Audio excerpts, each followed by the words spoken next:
Hey guys, welcome back to the channel. My name is Ian McNaughton. This is Ian Preview Sports. It's not like a regular Ian Preview Sports because what I'm about to preview doesn't happen for about another month. It's Rugby 7's at the Tokyo Olympics.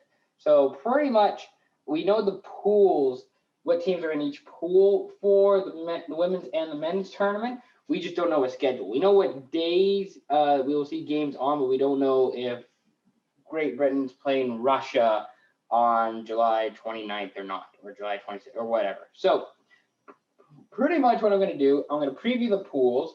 I'm going to preview the men's side as well. Women's on the left here, men's kind of in the middle.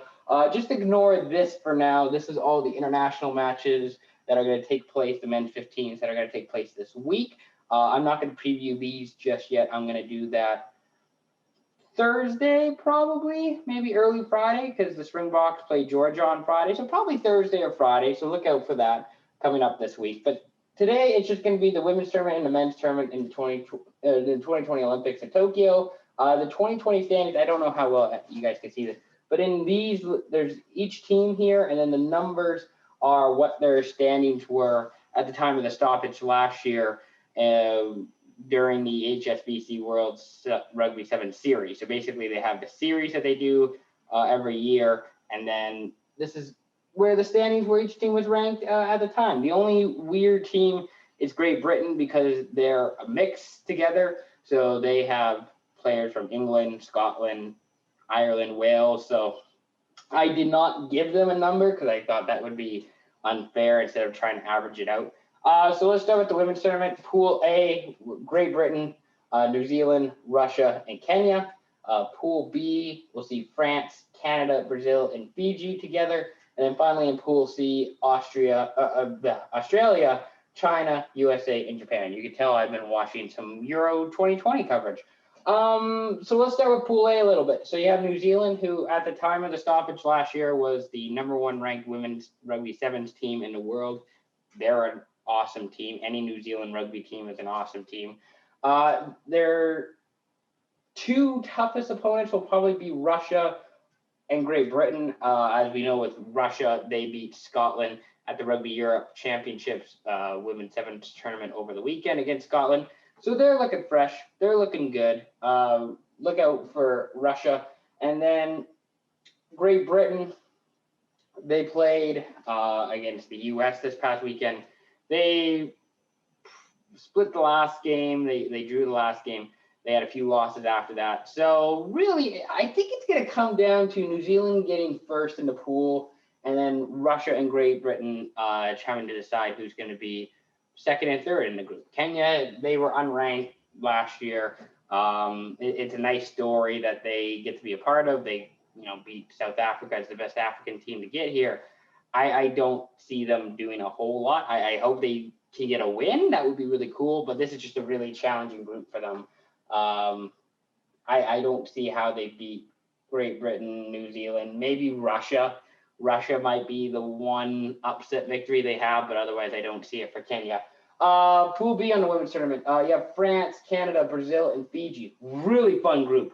Really cool group. You have 3 top 10 teams, and you have Brazil, who was just on the outside and 12th in the standings last year. I think Canada will win. I know I have them the standings wise, they were third last year before the stoppage. I think it's Canada and France's to lose. I have a tough time deciding who will win this group, because this group could be wide open. Brazil, I don't see winning this group, but France, Canada, and Fiji each have a good chance of winning the group.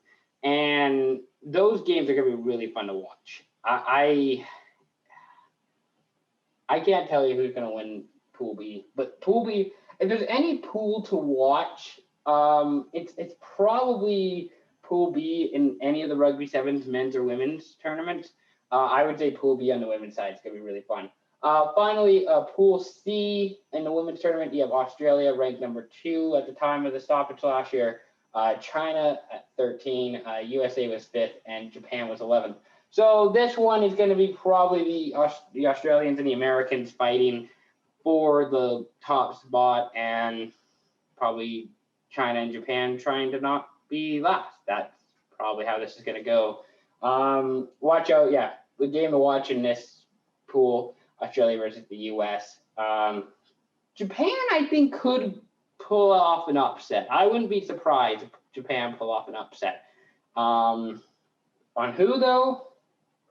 Probably the US, for being honest. But, I mean, the US have just played recently. I don't know what Australia 7's, women's 7's has been like, if they've been playing recently, so I can't comment on that. I know the US has been playing recently, so they might be a bit more warmed up.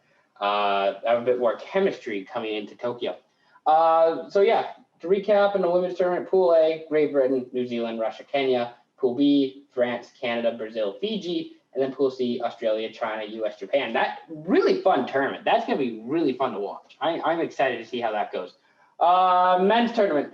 This is going to start the Rugby 7. So the pool round starts on July 26th. I'm basically, with the dates, I'm going to go kind of what's coming first. So pretty much the men's tournament starts first and then the women's. But on the men's side, Pool A has New Zealand playing Australia, Argentina, and South Korea. So that's a really tough pool. New Zealand, Australia, Argentina. I think it'll be Australia and New Zealand leading the way, and then Argentina probably coming third. South Korea, they finished last in one event last year. They lost every game in the quest for gold this past weekend with the Rugby 7's tournament in LA. Don't expect a whole lot from South Korea, but New Zealand, Australia, Argentina, that's going to be really good. That should be really exciting. Pool B, Fiji, Great Britain, Canada, Japan. Now, I think it's Fiji's pool to lose, but don't quote me on that. It should be really close. It's really too bad we can't have, we're going to have fans, but it's too bad we couldn't have full capacity, because the Fijian fans are the best in Rugby 7s, without a doubt. They travel everywhere, and they're probably going to be in very small doses just because of COVID and how things are in Japan right now. This could be an upset. Japan could pull off an upset victory somewhere. I'd be interested to see how that happens. Should be good. Canada, yeah, Canada's had its ups and downs at 7s. They've had mixed results.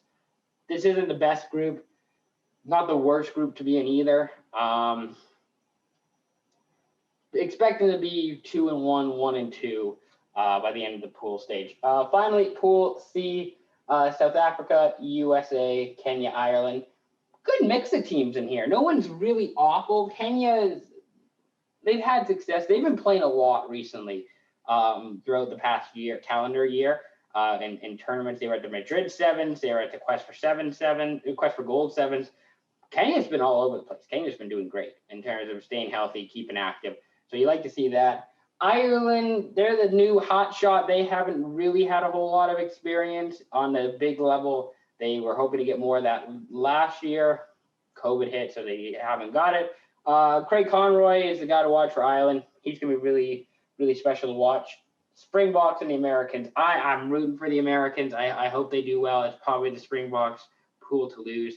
The Americans just need to stay healthy and just hope that their game works. We'll see, though. Who knows? So yeah, pool round. So basically, the men's tournament will be first, and then we'll see the women's tournament. Men's round, pool round games will be on July 26th and 27th. The placing matches, so pretty much like 9th place, 7th place, 5th place, will be played July 27th and 28th. Quarterfinals are on July 27th. The semifinals and finals are on July 28th. The day after that, at Tokyo Stadium, which is not a new stadium. It was the stadium that hosted the opening ceremonies the last time Tokyo hosted the Olympics in the 60s. They rebuilt it, they repurposed it, and unfortunately it wasn't able to be used at the Rugby World Cup in 2019.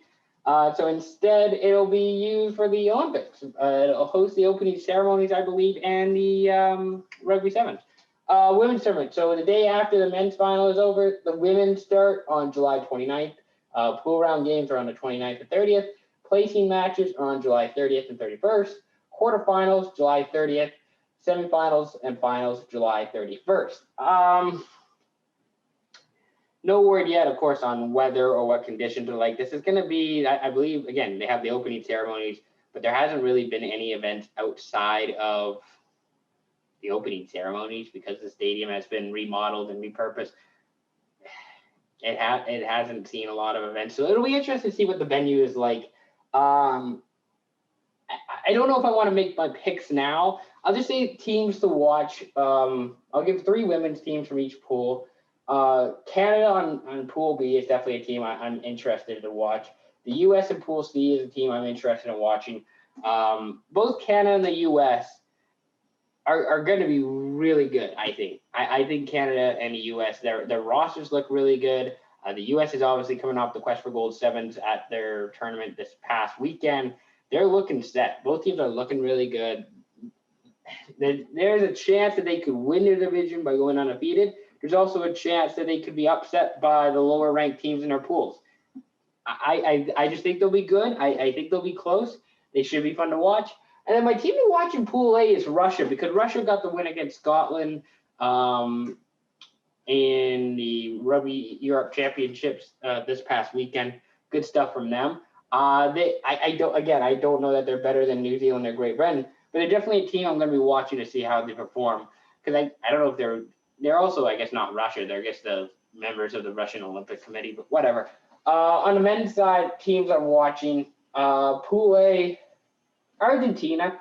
Argentina is like the biggest hit and miss team. Like Argentina can have like really good weekends, like they did this past weekend at the Quest for Gold in LA, and then other weekends they can just flop miserably and not even like forget to show up. Essentially, I'm interested to see how they do.